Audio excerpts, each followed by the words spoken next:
Just when I thought I was out, they pulled me back in. Before I get started, I'd like to kindly ask that you hit the like button, and please subscribe to the channel for more content just like this. All I'm offering is the truth, nothing more. So after taking a few days off and spending some time with my family, I come back to YouTube and I'm instantly hit with a barrage of notifications with people still attacking me over a fucking opinion. Apparently it was very egregious of me to express very valid criticisms of the Obi-Wan finale in a level-headed way. Fuck me, right?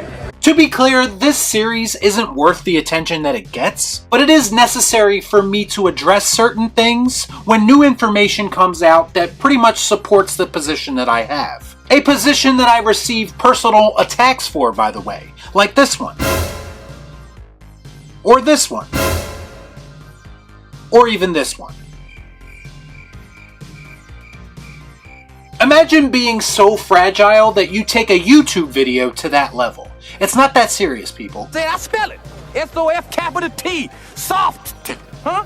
But that's the world that we live in. Everyone just wants their opinions retorted back to them. Well, screenwriter Stuart Beattie came out this week to reveal some new details about the series. Of course, when he was involved, it was intended to be a 3-film trilogy, God help us all. But apparently after the failure that was Solo: A Star Wars Story, Lucasfilm decided to scrap these plans. That's weird because I thought that everything that Disney Star Wars did was a success. Apparently not when it comes to a Star Wars movie that actually managed to lose money.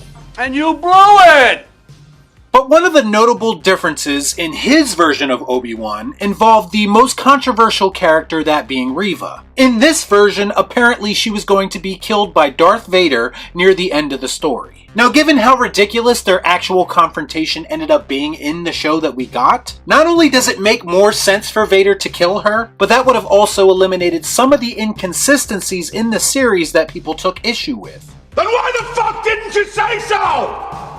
And I say again, Reva was pretty much a nothing character, so there was no reason for her to survive in the first place. In fact, if she died, I would venture to say that more people might have been inclined to sympathize with her. Sometimes a revenge failure is just as effective narratively as someone actually successfully carrying out their revenge. Neither of those things were actually accomplished by Reva in the series, so I say again, what was the point of even including her? Why? This is yet another example of this series putting all the characters and story right back in the same position we were in at the end of Revenge of the Sith. Plus, if we're being honest, she was probably just kept alive to keep up with the diversity initiative anyway. But that wasn't the only deviation from the original script. Stuart Beattie also revealed that Obi-Wan Kenobi's right-hand man from the Clone Wars, Commander Cody, was originally intended to be a huge part of this story. Get the fuck out of here! No, I cannot, it's serious! And Cody would have basically acted as a secret ally to Obi-Wan on Tatooine. And it was said that they would have explored his character arc a bit more, and it would have revealed that at some point he would have had his inhibitor chip removed. That chip, of course, was how Palpatine was able to pull off Order 66. So in this story, he wouldn't want to hunt Jedi, especially Obi-Wan, who he has a relationship with. No, I mean it, man. I love you. Maybe we could have explored the whole clone trooper switching sides concept. That was kind of touched on with Finn in The Force Awakens, but then the ball was dropped by Rian Johnson for The Last Jedi. I still think that is a great concept, and again, it would have made sense to include this character in the story. Oh, and by the way, in this version also, Cody would have been instructed by Obi-Wan to look after Luke in his absence. That makes sense.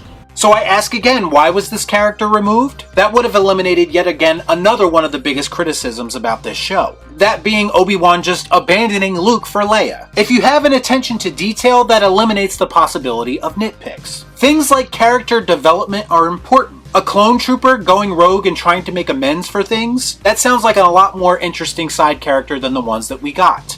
That's right, it stinks!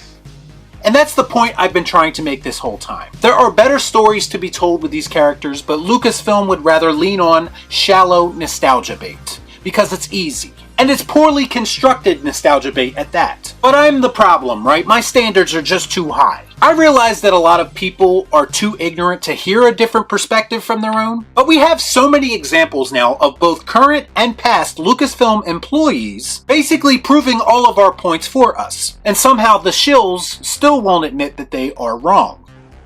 Man, I'm tired of being right.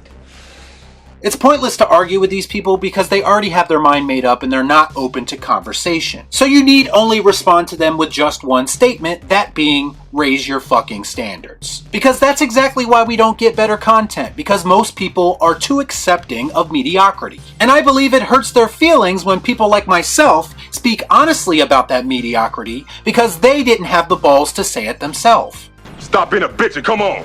Truth is, there may have been a story to tell with Obi-Wan and Cody and maybe even Luke, but the one that they actually ended up telling ended up being nothing more than another missed opportunity, which pretty much sums up Disney Star Wars in a nutshell. Y'all be cool.